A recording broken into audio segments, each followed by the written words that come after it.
This is the Mistress Carrie Situation Report for December 8th, 2025. Avenged Sevenfold have unveiled a new song called Magic, part of the new Season 1 patch for the video game Call of Duty Black Ops 7. The track marks Avenged Sevenfold's first new music since their 2023 album, Life Is But a Dream. The song is accompanied by an official VR 360 video. This isn't the first time Avenged Sevenfold have collaborated with Call of Duty Black Ops. They released a 4-song EP in 2018 containing songs the band had contributed to the video game series over the years. POD have released the official music video for their Beatles cover of Don't Let Me Down. The band released the single in late September. Marcos Curiel said the band's decision to cover the Fab Four, quote, "As cliche as it may sound, we've always admired the Beatles from the very beginning of our songwriting journey. Their melodies, the hooks, the fearless experimentation inspired us to craft our own take on the classic Don't Let Me Down with nothing but the utmost respect. Thank you for helping lay the foundation of what we all call rock and roll, pop, and metal." Aerosmith and Youngblood announced last week they've enlisted Lainey Wilson to join them on an updated version of Wild Woman, one of the songs from their recently released EP, One More Time. Wild Woman, in its original form, was a country-flavored ballad. The trio of artists also shared a new video of the updated Wild Woman, featuring all three in the studio. Youngblood sang, "I'm really hyped to have Lainey Wilson jump on this record with us. I've been a fan of hers for a while. Her life story is truly inspirational. With this record, we really needed a female vocalist who could carry it with the level of authenticity that Lainey embodies. We needed a wild woman, and we for sure got one." One More Time, the EP, was released on November 21st, featuring Aerosmith's first new songs in 12 years. The EP debuted at number 9 on the Billboard 200, continuing Aerosmith's streak of 6 straight decades with a top 10 release. And in a new interview, Joe Perry is shining some light on what the future of Aerosmith might look like, saying, quote, "There's stuff flying around, ideas. The latest thing is we've been talking about at least one show somehow, some way, in conjunction with a documentary that tells the band's story. We're still talking. Steven's bouncing back and forth from New England to LA. I'm in Florida, and Youngblood's on the road in Europe, so it's been a lot of Zoom calls." When he was asked if he was comfortable if the last Aerosmith record was already done, he said, "I don't think about it like that. I think about it like I don't know what's going to happen next. For the last 20 years, I've looked at every show and played it like it was the last show. You really don't know what's going to happen." He also said, "If this is the last thing we do, it's great, but I'm not retired yet. Steven doesn't think he's retired.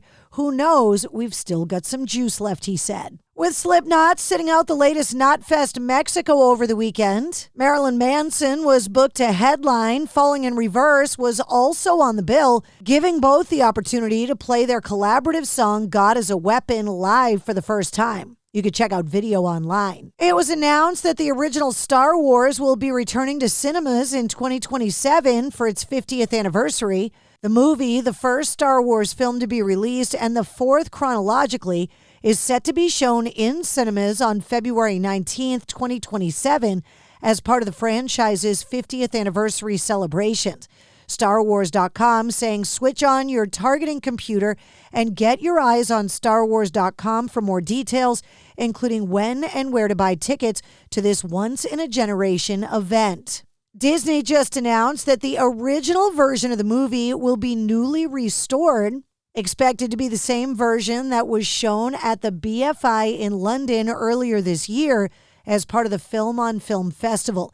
The original differs in a few ways from the 1997 special edition, which almost entirely replaced the original after creator George Lucas deciding that digital technology had caught up with his, quote, "original vision of the movie." Congratulations are in order for Jack Osbourne and his wife Ari. The couple recently announced they're having another baby. The child will be their second together. Their daughter Maple was born in 2022. It'll be Jack Osbourne's 5th child in total. Jack Osbourne saying, "It's awesome. I think it's been partly a healthy distraction and partly healing. Probably in that kind of full cycle category in a weird way. It's very much taken energy out of the grieving side of things and parked it in a bit more hopefulness. It's been easy for me, and I think a lot harder for my wife. We're super excited. It was sort of planned, I should say. It was maybe a little earlier than expected, but it's definitely something that we were wanting to pursue, and somehow it happened miraculously. He also said that Ozzy was made aware of the pregnancy before his passing. Dave Mustaine says Megadeth cannot do a full lineup reunion because of, quote, of the behavior of one of the band members in the past. Saying we can't really do that because of the behavior of one of the band members in the past. I can't, he said. Saying because, first of all, it would be unfair to the other band members if I didn't play with them as well. But the thing about it that we did with Marty Friedman in Japan, that was a no-brainer. That was brilliant. And I love Marty. We had our separation and he went his way and we went our way. But it was a very, very intense relationship I had with Marty because that was the first relationship I had with a guitar player. Evanescence are getting ready to embark on their 2026 tour that went on sale on Saturday. In a new interview in Rolling Stone magazine, Amy Lee was asked about opening up for Metallica in Australia and New Zealand, saying it surpassed all of my expectations and they were pretty high. It was our first stadium tour and opening for Metallica was monumental for us because that is absolutely one of the bands that was key in inspiring the sound of Evanescence. When I was 13 and 14 years old, I loved the Black Album.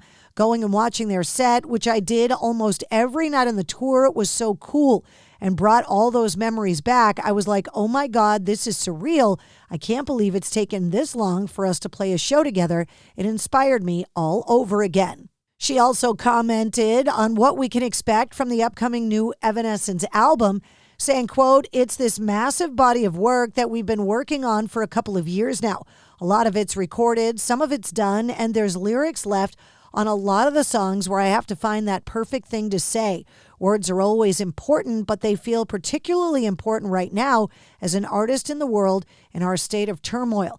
It feels like an opportunity to put something good into the world, even if it's just a way for people to relate, to speak about what's true and to let it out. We need a release. I need a release. And that's your sit rep. For more details on all the stories, check the links in the show notes of this episode. And don't forget to like, follow, share, comment, and subscribe to the Mistress Carrie Podcast. New full-length episodes come out every Wednesday.